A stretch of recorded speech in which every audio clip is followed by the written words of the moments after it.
जय झूलेलाल। श्री झूलेलाल चालीहा महोत्सव जी सॼे सिंधी समाज खे करोड़ करोड़ वाधायूं। अमित पिंजानी जी तरफ़ां जेके सदैव तव्हांजी सेवा में हाज़िर ऐं तत्पर आहिनि। सत्यम रेफ्रिजरेशन धमतरी छत्तीसगढ़ मां। जय झूलेलाल। जय झूलेलाल।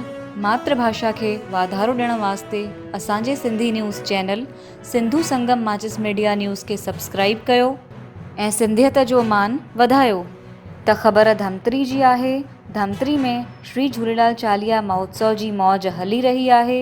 रोज़ सुबुह शाम श्री ज्योतिन वारे साईंअ जी धूणी पलव अरदास ऐं हर अंगारे ॾींहुं विशेष कार्यक्रमनि जो आयोजन श्री झूलेलाल मंदिर में पार थो थिए। साईं सहरा जन वटि महिला मंडल जो नाट्य मंचन सिंधीअ में परीक्षा ऐं अन्य खोड़सारा प्रोग्राम चालीहे साहिब ते 3 सितंबर 2019 जे आख़िरी अंगारे ते ॿारनि जे लाइ अंताक्षरी जो कार्यक्रम श्री झूलेलाल ग्राउंड में सफल आयोजन थियो।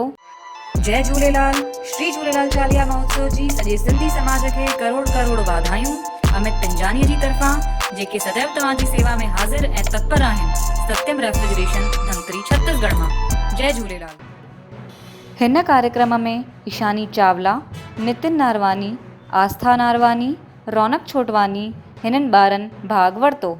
मुखी महेश रोहरा, मंडल जा अध्यक्ष डॉक्टर खेमचंद भोजवानी, अमित पिंजानी, मनीष जेटवानी, देवानंद भोजवानी, उत्तम मूलवानी, चंद्रलाल डोडवानी, राजू चावला, चंदू जसवानी, अशोक डुबानी, जगत मूलवानी सभु असांजा भाइर उते उपस्थित हुया। त धमतरीअ जी हिन ख़बर खे लाइक ऐं शेयर कयो।